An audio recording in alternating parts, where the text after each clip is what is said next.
Now if we take another look at the map, you can see where I've moved up from Ford through Shropshire, bypassed Nestcliff because of the army training camp, and I've come to Kinnerley. Now Kinnerley was a very important part on the line. Firstly, there was a junction there, and we have the lower spur down to Criggion and the upper spur to Llanymynech, and both of these we'll be looking at. Kinnerley was also very important because in 1941 the War Office commissioned the line. The War Office were looking for sites around the country to house ammunition to make it safe from air raids. Kinnerley was chosen and over 200 huts were used, camouflaged, to hide ammunition. So the line was then of course used to shift this ammunition south from Kinnerley down to Shrewsbury and beyond. I'm looking eastwards from the bridge at Kinnerley, and you can see the path of the railway line in front of me coming towards me and under the bridge. If we look to the left, we can see what I think are some of the ammunition huts, which in wartime would have been more camouflaged. If I zoom in, we can get a better look at those ammunition huts. All of which of course would have had sidings connecting to the main line. Now if we return to the map, we can see here at Kinnerley we have a branch line. Despite all the financial problems, there still seemed to be enough money from the rail company to build a branch line from Kinnerley down to Criggion. The aim of this line was to bring stone from the quarries from Criggion and back up to Kinnerley, but it was also used as a passenger line service as well. It has to be said though, the passenger line service was very primitive. The station at Melverley was no more than a basic brick building, and the stations at Crewe Green and Criggion were just wooden platforms. This picture in the book is of Kinnerley Junction, but this is actually quite hard to see now. Let's take another look at the Ordnance Survey map. We're here at the top at Kinnerley, and the line made its way through Melverley Green and down to Melverley. Unfortunately, there's very little left of the line, if anything. But when we get to Melverley, we do pick up the track again, because this road here actually goes on top of the old track, and the viaduct here over the River Severn is the old viaduct built for the Criggion line. And that viaduct is where we're heading next.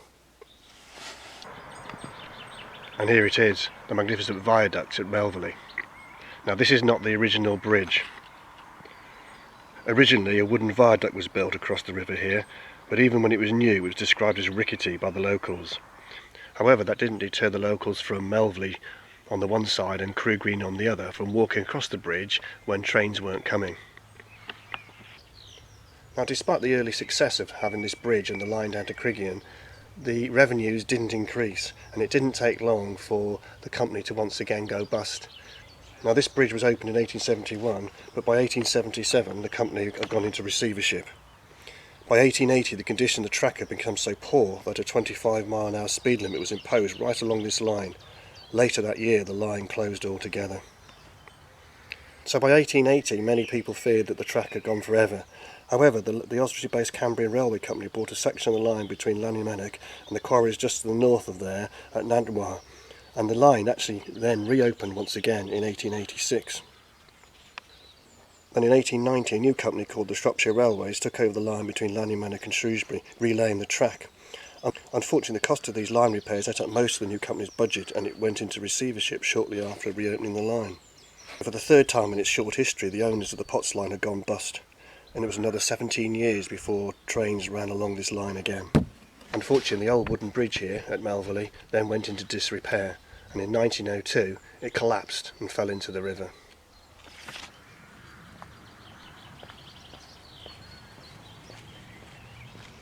So after a succession of closures and a collapse of the bridge, how come we had the metal structure that we see here today?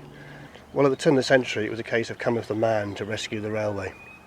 There was a man called Colonel Stevens, who we can see here in the picture, and he was a pioneer of light railways. Colonel Stevens helped form the Shropshire and Montgomery Railway Company, which rebuilt a lot of the track and reopened the line. This company then started the big job of relaying track and reopening the line. And in 1911 the new Melverley Bridge opened, as we can see today. The only difference now, of course, is that the track bed's gone and it's been overtaken by a road. The other thing I love about this bridge is that it's an international border. The north bank over there is England and the south bank over there is Wales.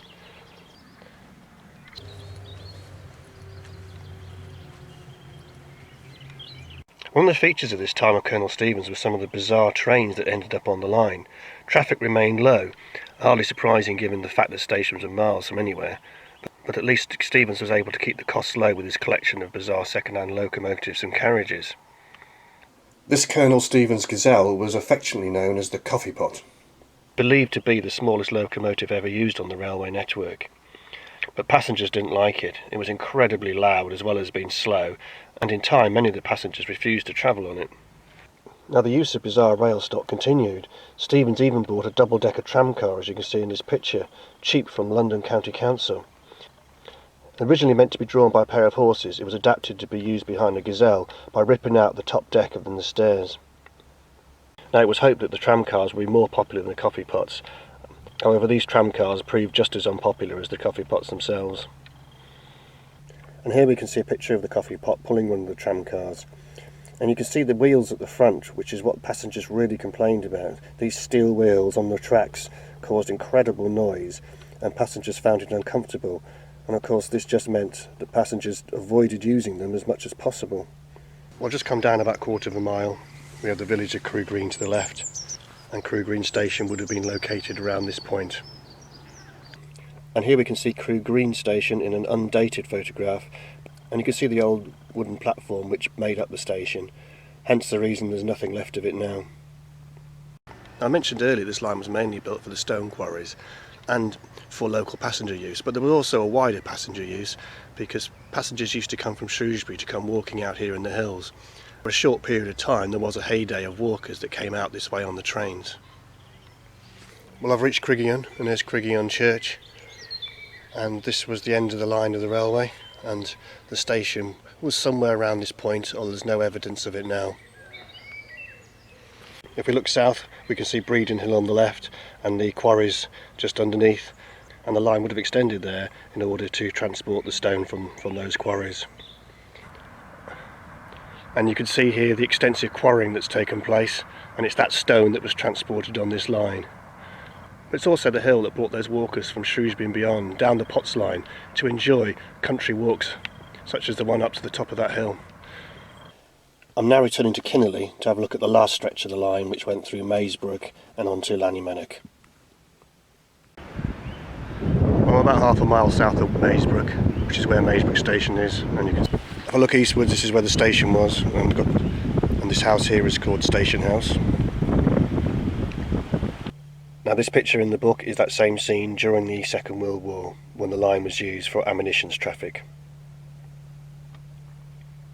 Well, we can see on the Ordnance Survey map where we've just been, and that's where Maesbrook station was, just south of Maesbrook. Anyway, the Potts line did still continue during this time, but as we got to the 1920s, times became very hard again. Melville Bridge was once again deemed unsafe to use, and in 1933 the line closed once again completely. And then came the war, and the line was commissioned by the War Office, as I mentioned earlier. Once again the railway had a reprieve.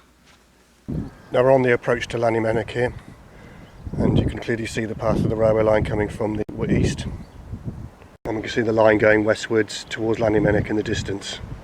Now this viaduct sadly has seen better days and it seems to be in a state of disrepair. Well, we're on the final stretch of the line now as we come into the heritage site at Llanymynech. Now the track at Llanymynech enters from the east, and it was at this point that it joins on to the Oswestry Welsh Pool line, which runs north-south.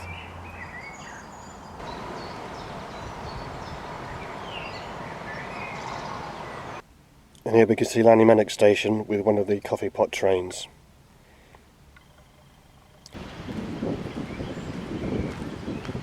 This is really a railway of the 1860s, where no obstacle seemed to matter and railways were built without business plans, even as in this line's case, any chance of making any money, but it was built all the same, and with its potted history of stop-start, it served local communities as well as local industry for many, many years. Things only came to an end in 1959 when the War Department pulled out and the last trains ran in the 1960s. The track was pulled up, the bridge at Shropshire was pulled down, and the bridge at Melville was replaced into a road bridge. And of all the lines I've come to look at, this one's had the most up and down potted history, and for that reason I think this has been the most interesting one that I've actually been on.